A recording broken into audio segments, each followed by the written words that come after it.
Galileu Galilei foi um dos principais nomes associado ao rompimento do equilíbrio entre a filosofia e a matemática, principalmente ao estudo das propriedades do movimento. Foi um dos pioneiros a tentar matematizar o problema do movimento pendular.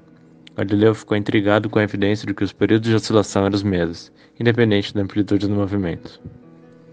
O movimento pendular defendido por Galileu possibilitou ainda o desenvolvimento dos relógios, que em sua época eram corrigidos e regulados por balancinhos, cujos períodos dependiam da força motora dos relógios, e por isso não eram tão confiáveis.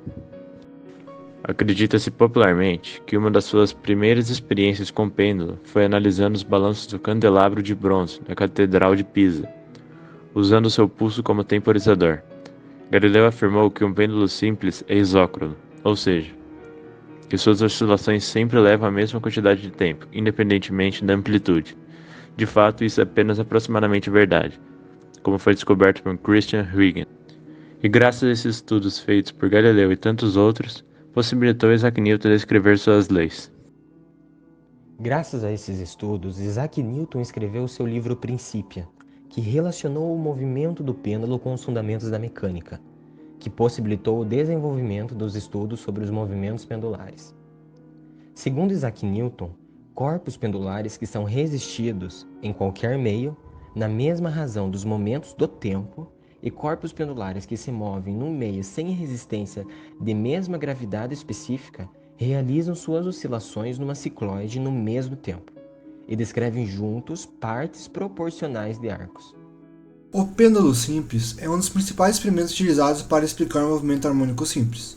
O pêndulo simples é composto por uma massa pontiforme que é amarrada a uma corda de massa e dimensões desprezíveis.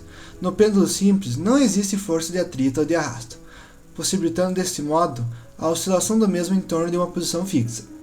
O movimento oscilatório dele é causado pelas forças de peso determinada pela massa pontiforme e a atração presente no fio, movimentando-se em torno de um arco, decompondo a atração entre as direções x e y. Para calcularmos o eixo x, nós temos a seguinte equação: x é igual a massa vezes x dois pontos, em que x dois pontos refere-se à derivada segunda da função, que pode ser escrita indo por menos t de θ vezes o seno de θ, que ainda pode ser simplificado em menos t de θ x sobre e. De modo análogo, temos a equação da força composta no eixo y, sendo y igual a m vezes y duas linhas, sendo y a derivada segunda igual a t de θ vezes cosseno de θ menos m vezes g. Ainda podemos calcular o período, que é dado por 2π raiz quadrada de L sobre G, em que L seria o comprimento do fio em metros e G seria a gravidade. Do mesmo modo, podemos calcular ainda a frequência do pêndulo, que é dada por ômega sobre 2π, que pode ser equivalente a 1 sobre 2π vezes a raiz quadrada do comprimento sobre a gravidade. Para a realização deste experimento, nós cronometramos o tempo de 10 oscilações completas do pêndulo, o qual será repetido 5 vezes para cada comprimento de fio, onde o pêndulo será liberado sempre na mesma posição. O comprimento de fio analisado serão de 1,5 metros, 1,3 metros, 1,1 metros, 0,9 metros, 0,7 metros e 0,5 metros. O peso utilizado será de 0,4 kg e 0,017 kg. E os ângulos utilizados para o pêndulo serão de 5, 10, 15 e 30 graus.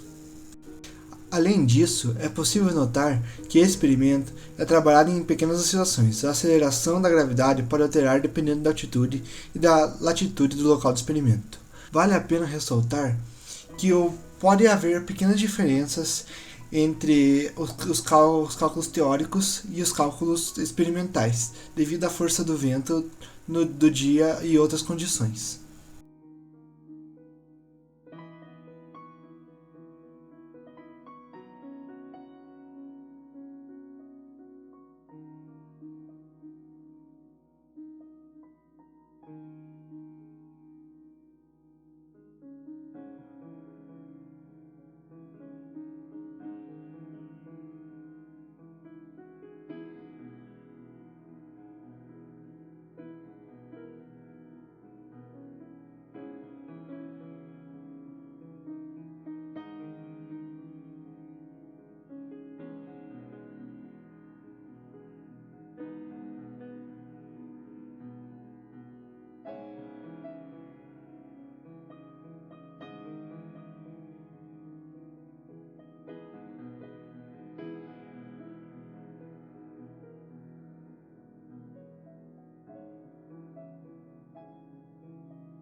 Para termos certeza de que nosso experimento foi realizado de maneira correta, nós iremos pegar como exemplo o peso de 400 gramas.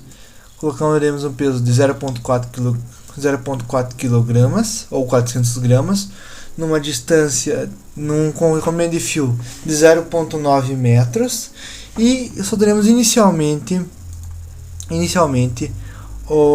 de um ângulo de 5 graus.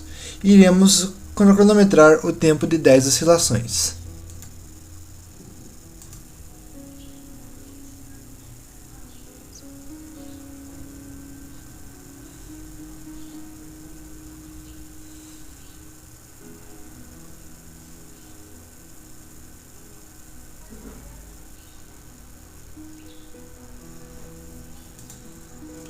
Podemos observar que os resultados que nós achamos em 5 graus para um pêndulo com 0,9 metros de fio e 0,4 kg foi de aproximadamente 19,06 segundos.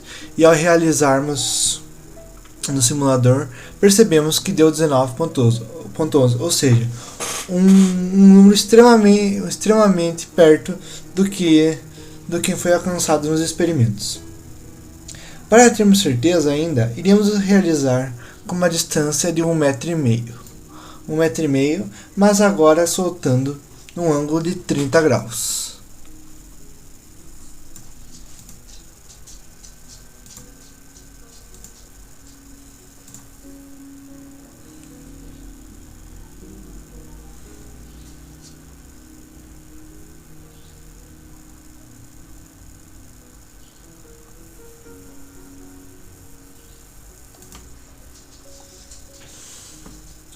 Podemos perceber que para o comprimento de 1,5 m em 30 graus, nós chegamos ao valor de 14,46 e no simulador tivemos 14,48, ou seja, novamente foi um valor extremamente perto do que foi